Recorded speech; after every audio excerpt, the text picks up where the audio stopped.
மாற்றுத்திறனாளிகளுக்கு அதாவது லேபர் கட்டுமானத்திலிருந்து அவங்களுக்கு இடையில் ஏதோ உடல்நல குறைவுனாலேயோ இல்லை அவங்களுக்கு ஏதான கை கால் செயலிழப்பு இதனாலேயோ அவங்களுக்கு பாதிப்பு ஏற்பட்டு அவங்களால தொடர்ந்து வேலை செய்ய முடியல அப்படின்றப்ப அவங்களுக்கு கவர்மெண்ட்லேருந்து அவங்களுக்கு பென்ஷன் மாதம் மாதம் பென்ஷன் கொடுக்குறாங்க.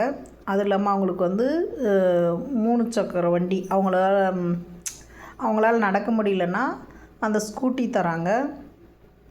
இவங்க பிஸ்னஸ் பண்ணுறதுக்கு இவங்க ஏதாவது தொழில் செஞ்சு பிழைக்கணும் அப்படின்றதுக்காக வங்கியிலேருந்து வட்டி இல்லாத கடன் தராங்க. இந்த மாதிரி மாற்றுத்திறனாளிகளுக்கான இது தராங்க. இதுக்கு என்ன எலிஜிபிள்னால், நீங்கள் மாற்றுத்திறனாளின்றதுக்கு குறைஞ்சபட்சம் இன்னும் நிறைய பேர் சொல்லுவாங்க அந்த 100% இருந்தால் தான் மாற்றுத்திறனாளிக்கான பெனிஃபிட்ஸ் கிடைக்கும்னு. இல்லை நீங்கள் 40% அதாவது 40% மாற்றுத்திறனாளியாக இருந்தாலும் கூட உங்களுக்கு பெனிஃபிட் கிடைக்கும்.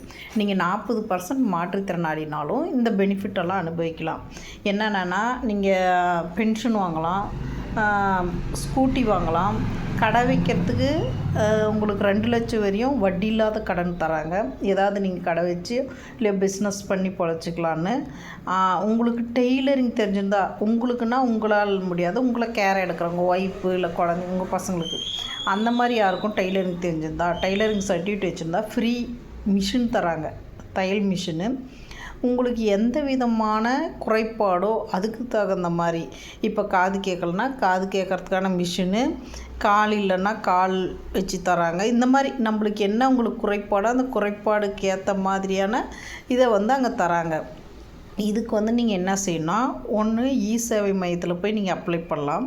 அப்படி இல்லை சேவை மையத்தில் எங்களுக்கு சரியாக பண்ணுற மாதிரி தெரியல அப்படின்னு தோணுச்சுன்னா நீங்கள் டைரெக்ட் கலெக்டர் ஆஃபீஸில் ஒவ்வொரு மாவட்ட கலெக்டர் ஆஃபீஸ்கிட்டையும் கலெக்டர் ஆஃபீஸ்க்குள்ளவும் இருக்கும். இப்போ இங்கெல்லாம் பார்த்திங்கன்னா கலெக்டர் ஆஃபீஸ்க்குள்ளே அந்த பில்டிங்லேயே எல்லா டிபார்ட்மெண்ட் இருக்குது, சில தனித்தனியாக இருக்கும். அப்படி இருந்தாலும் நீங்கள் கலெக்டர் ஆஃபீஸ்க்குள்ளே போனீங்கன்னா அங்கே உங்களுக்கு சொல்லுவாங்க, கைட் பண்ணுவாங்க. இந்த மாதிரி நாங்கள் பண்ணணும், எங்கே போகணுன்னு கேட்டிங்கன்னா அவங்க சொல்லுவாங்க. சப்போஸ் நாங்கள் அப்படி கொடுத்தும் எங்களுக்கு எதுவுமே கிடைக்கல அப்படின்னா நீங்கள் டைரெக்ட் அந்த ஆஃபீஸே போயிடுங்க.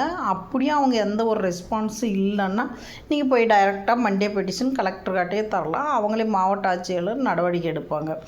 நீங்கள் அந்த லெவலுக்கு போக தேவையில்லை, அவங்க பண்ணுவாங்க. நீங்கள் டிபார்ட்மெண்ட்டுக்கு நீங்கள் பண்ணுற சில விஷயம் டிபார்ட்மெண்ட்டுக்கு தெரியாது, அதனால் நீங்கள் முடிஞ்ச அளவு பாருங்கள். டிபார்ட்மெண்ட்டில் அப்படி உங்களுக்கு சரியான ரெஸ்பான்ஸ் இல்லைன்னா அங்கே நல்ல உயர் அதிகாரிங்க இருப்பாங்க, அவங்கள பார்த்து பேசுங்க, அவங்க கட்டாயம் செய்வாங்க.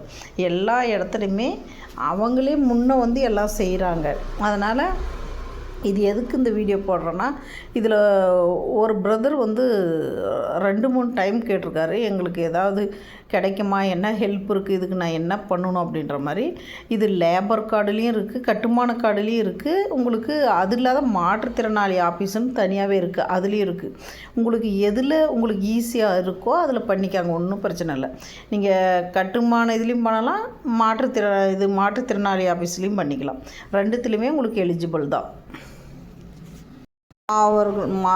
அவங்க இப்போ வெளியில் போகணுன்னா அவங்களுக்கு பஸ்ஸில் ஃப்ரீ, ட்ரெயின் ஃப்ரீ.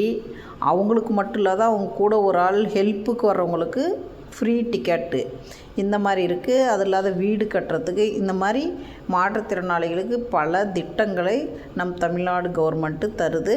நீங்கள் இதை சரியாக பயன்படுத்திக்கோங்க.